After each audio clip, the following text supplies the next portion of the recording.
আসসালামু আলাইকুম ওয়া রাহমাতুল্লাহি ওয়া বারাকাতুহু। সম্মানিত দর্শকবৃন্দ, আপনাদের সবাইকে জানাই আন্তরিক প্রীতি, ভালোবাসা এবং শুভেচ্ছা। আশা করি সবাই ভালো আছেন। আলহামদুলিল্লাহ, আমরাও ভালো রয়েছি। গত কয়েকদিনের ঘটনা প্রবাহে আমার কাছে মনে হয়েছে পবিত্র কুরআনুল হাকিম থেকে আপনাদেরকে কিছু দিক নির্দেশনামূলক কথা আমি আপনাদের সামনে রাখব। আল্লাহ সুবহানাহু ওয়া তাআলা সূরাত আলী ইমরান এই সূরার 140 নম্বর আয়াতে আমাদেরকে স্মরণ করিয়ে দিচ্ছেন, ওয়াতিলকাল আইয়ামু নুদাউিলুহা বাইনান নাসি ওয়ালিয়া'লামাল্লাহুল্লাযীনা আমানু ওয়া ইয়াত্তাখিযা মিনকুম শুহাদা ওয়াল্লাহু লা ইউহিব্বুল যালিমিন। এই তো দিন পরিক্রমা, মানুষের দিন যায় রাত যায়।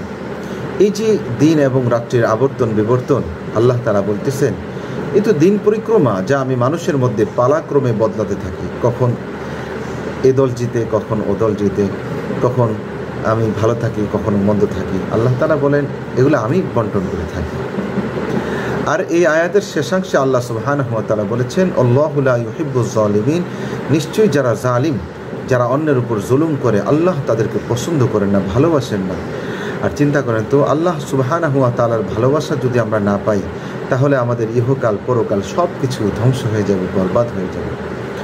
আমরা গত অনেক বছর ধরে স্বৈর শাসকের নিষ্পীষণ জুলুম অত্যাচারের মধ্যে ছিলাম। আলহামদুলিল্লাহ, আল্লাহ সুবহানাহু ওয়া তাআলা আমাদের প্রাণপ্রিয় তরুণ ভাইদের উদ্যোগে, ছাত্র ভাইদের উদ্যোগে, আমি এদেরকে ছাত্র বলবো না, আমি বলবো এরা আবাবিল। আল্লাহ সুবহানাহু ওয়া তাআলা সেই আব্রাহার বাদশাহ থেকে যেভাবে কাবাকে উদ্ধার করেছিলেন, আবাবিল পাঠিয়ে, ঝাঁকে ঝাঁকে পাখি পাঠিয়ে, আল্লাহ তাআলা আমাদের জন্য সে আবাবিল পাঠিয়ে দিয়েছেন। আলেম উলামা, সর্বস্তরের ছাত্র জনতা সবাই মিলে স্বৈরচারী সরকারকে উৎখাত করেছে। আলহামদুলিল্লাহ। তাই বলে আমাদের আচরণ যাতে জালেমদের মতো না হয়ে যায়, তাদের মতো না হয়ে যায়, এজন্য আমাদেরকে স্মরণ করিয়ে দিচ্ছেন, ওয়াতিলকাল আইয়ামু নুদাউিলুহা বাইনান নাস। এই দিন পরিক্রমা আমি মানুষের মধ্যে পালাক্রমে বদলাতে থাকি। চিরজীবন যে আবার এখন যারা আসবে তারাই থাকবে এরকম নয়, আবার অন্য কেউ আসতে পারে। পৃথিবীর শুরু থেকে কিয়ামত পর্যন্ত এভাবেই আল্লাহ সুবহানাহু ওয়া তাআলা বন্টন করবেন। সর্বোপরি কথা হলো, যারা জালেম তাদেরকে আল্লাহ সুবহানাহু ওয়া তাআলা কিন্তু কখনোই ভালোবাসেন না। এজন্য ভাইয়েরা আমার, আমি আপনাদেরকে রাসূল করিম সাল্লাল্লাহু আলাইহি ওয়াসাল্লামের সেই ঐতিহাসিক মক্কা বিজয়ের যে প্রেক্ষাপট এবং বিজয়ের পর রাসূল করিম সাল্লাল্লাহু আলাইহি ওয়াসাল্লাম কী করেছেন সংক্ষিপ্তভাবে তা তুলে ধরার চেষ্টা করব ইনশাআল্লাহ। হিজরির ৬ষ্ঠ সন, অর্থাৎ আল্লাহ রসুল ৬ বছর হলো মদিনা হিজরত করেছেন। আরব জাহানের পরিস্থিতি মুসলমানদের প্রায় অনুকূলে, কিন্তু তখনও ইসলামের সর্বাধিক সম্মানিত ইবাদতের স্থল পবিত্র কাবা গৃহ মক্কার কুরাইশদের দখলে। সেখানে মদিনার মুসলমানদের প্রবেশ নিষিদ্ধ।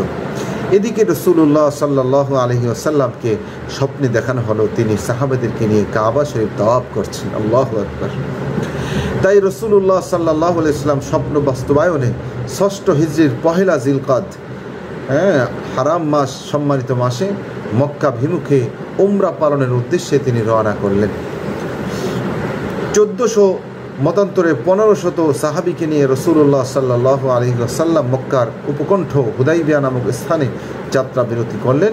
কিন্তু নানা আশঙ্কায় মক্কার মুশরিকরা পুরনো শত্রুদের হুদাইবিয়া থেকে আর সামনে অগ্রসর হতে দিল না। পরে নানা নাটকীয়তা শেষে, নানা বিভিন্ন ঘটনা শেষে আল্লাহ রসুল সাল্লাল্লাহু আলাইহি ওয়াসাল্লাম সেখান থেকে ফিরে আসার সিদ্ধান্ত গ্রহণ করেন। স্বাক্ষরিত হয় ঐতিহাসিক হুদাইবিয়া সন্ধির। বাহ্যিক দৃষ্টিতে সন্ধির শর্তগুলো মুশরিকদের অনুকূলে ছিল, কিন্তু মহান আল্লাহ সুবহানাহু ওয়া তাআলা পবিত্র কোরআনে এটিকে মুসলমানদের জন্য ফাতহ মুবিন বা স্পষ্ট বিজয় আখ্যায়িত করেছেন। সুবহানাল্লাহ। আল্লাহ সুবহানাহু ওয়া তাআলা বলেন, ইন্না ফাতাহনা লাকা ফাতহাম মুবিনা। নিশ্চয়ই আমি আপনার জন্য এক মহান বিজয় দান করেছি। আল্লাহু আকবার। ঐতিহাসিকরা মনে করেন মূলত হুদাইবিয়ার চুক্তি মক্কা বিজয়ের দ্বার উন্মুক্ত করে দিয়েছিল। সন্ধির শর্তাবলী গভীরভাবে চিন্তা করলে বোঝা যায় যে এটি বাস্তবিক পক্ষেই মুসলমানদের বিরাট বিজয় ছিল, কেননা এতদিন কুরাইশরা মুসলমানদের অস্তিত্বই স্বীকার করত না। সন্ধি যখন কাল হলো, হুদাইবিয়ার সন্ধির অল্প কিছুদিন পরেই ইসলামের বাহ্যিকভাবে ব্যাপক প্রসারিত হওয়া শুরু করলো। সন্ধি করা হয় যেন মুসলমানরা কোণঠাসা হয়ে পড়ে এই উদ্দেশ্যে, কিন্তু উল্টো সন্ধির ফলাফল কুরাইশদের শঙ্কিত করে তোলে। এ পরিস্থিতিতে সন্ধি লঙ্ঘনে নানা ষড়যন্ত্র তারা আঁকতে থাকে। তারা নিজেরাই সন্ধির যে সমস্ত শর্ত রয়েছে, ধারা উপধারা রয়েছে, তারা ভাঙতে উদ্গ্রীব হয়েছিল। অবশেষে মুসলমানদের সঙ্গে বনু খুজার মৈত্রিতা স্থাপন হয় এবং এর ভিত্তিতে পূর্ব শত্রুতার জের ধরে তাদের অনেক লোককে হত্যার মাধ্যমে সন্ধি ভঙ্গ করে কুরাইশরা সন্ধি করেছিল যে মুসলমানদের কোনো ব্যক্তি অথবা তাদের মৈত্রী কোনো গোষ্ঠীর কোনো ব্যক্তিকে হত্যা করবে না, কিন্তু তারা এই বনু খুজা গোত্রের অনেক লোককে তারা হত্যা করে। অথচ দুপক্ষের সঙ্গে অন্য যে কেউ মৈত্রী করতে পারবে এই শর্ত উল্লেখ ছিল সেখানে। মক্কা বিজয় এবং রসুল্লাহ সাল্লাহ ইসলামের সাধারণ ক্ষমা। এই ঘটনার পরে রসুল্লাহ সাল্লাহ ইসলাম বনু খুজা গোত্রের নিহতদের রক্তবন শোধ করাইতে কুরাইশদের কাছে দূত মারফত খবর পাঠান, কিন্তু তারা তা অস্বীকার করে এবং সন্ধি বাতিলের ঘোষণা দেয় আর বলে তারা যুদ্ধের জন্য প্রস্তুত। এর পরিপ্রেক্ষিতে 8ম হিজরির 10ম রমজানে আল্লাহু আকবার রসুল্লাহ সাল্লাল্লাহু আলাইহি ওয়াসাল্লাম মক্কা অভিমুখে রওনা হন। আল্লাহর হাবিবের সঙ্গে ছিল 10,000 মুজাহিদ সাহাবী। এখানেও নানা নাটকীয়তা শেষে কুরাইশদের ঘাড়ের উপর এসে নিঃশ্বাস নিতে থাকেন। উদ্দেশ্য মক্কা বিজয়। তিনি যথাসম্ভব রক্তপাত এড়িয়ে মক্কায় প্রবেশের কৌশল করেছিলেন। ঘোষণা করলেন, কুরাইশদের যারা আবু সুফিয়ানের ঘরে আশ্রয় নেবে কিংবা নিজ নিজ ঘরে আশ্রয় নিয়ে দরজা বন্ধ করে রাখবে তারা নিরাপদ। এভাবে বলা যায় রসুল্লাহ সাল্লাল্লাহু আলাইহি ওয়াসাল্লাম বিনা রক্তপাতেই বিজয়ী রূপে মক্কায় প্রবেশ করলেন এবং এমন এক দৃষ্টান্ত স্থাপন করলেন যুগ যুগান্তরে সবার মুখে আজও যা আলোচিত হয়ে আসছে। রসুল্লাহ সাল্লাল্লাহু আলাইহি ওয়াসাল্লামের কি ছিল সেই মহানুভবতা, কি ছিল সেই দয়া, যে কুরাইশরা মুসলমানদের ক্ষতি সাধনে সামর্থ্যের শেষ পর্যন্ত অপচেষ্টা চালিয়েছিল, তাদেরকে তিনি সাধারণ ক্ষমা ঘোষণা করলেন। তাও কখন? যখন তিনি মক্কার অধিপতি ইচ্ছা হলে নিয়ম অনুযায়ী সবাইকে মৃত্যুদণ্ড তিনি দিতে পারতেন।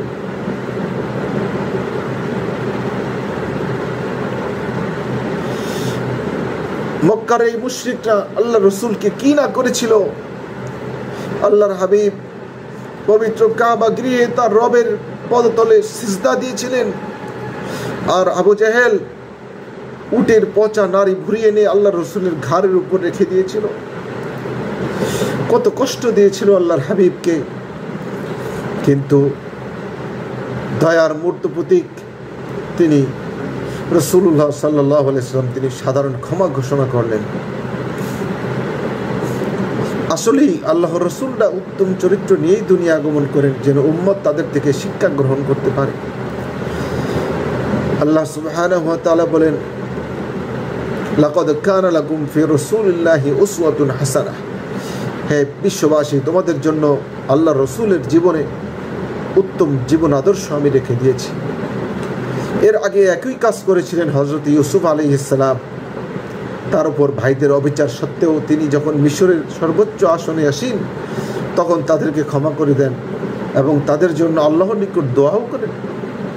আজ তোমাদের বিরুদ্ধে কোনো অভিযোগ নেই। আল্লাহু আকবার। লা তাসরিবা আলাইকুমুল ইয়াউম। কোরআন হাকিমে এসেছে সূরা ইউসুফ 92 নম্বর আয়াতে, লা তাসরিবা আলাইকুমুল ইয়াউম আল্লাহ ইয়াগফিরুল্লাহু লাকুম।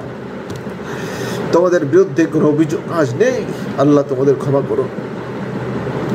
তিনি সকল দয়ালুর চাইতেও অধিক দয়ালু। এজন্য ভাইয়ারা আমার, আসুন আমরা বিশ্ব নবীজির এই মক্কা বিজয়ের এবং হযরত ইউসুফ আলাইহিস সালামের এই শিক্ষা থেকে আমরা শিক্ষা নিয়ে যারা আমাদের উপর জুলুম করেছিল এত বছর পর্যন্ত, আলেমুল আমাদেরকে পৈশাচিক কায়দায় নির্যাতন করেছিল, সাধারণ ব্যক্তিদেরকে, সেনাবাহিনীর দেশপ্রেমিক সদস্যদেরকে যারা আয়না ঘরের মতো জঘন্য জায়গায় নিয়ে শাস্তি দিয়েছিল, আসুন আমরা আজকে তাদেরকে ক্ষমা করে দেই। রাষ্ট্রীয় সম্পদ বিনষ্ট না করি, আমরা দেশের আইন নিজের হাতে তুলে না নেই। আল্লাহ সুবহানাহু ওয়া তাআলা আমাদের সবাইকে বুঝার এবং আমল করার তৌফিক দান করুন। ওয়া আখিরু দাওয়ানা আলহামদুলিল্লাহি রাব্বিল আলামিন। আসসালামু আলাইকুম ওয়া রাহমাতুল্লাহ।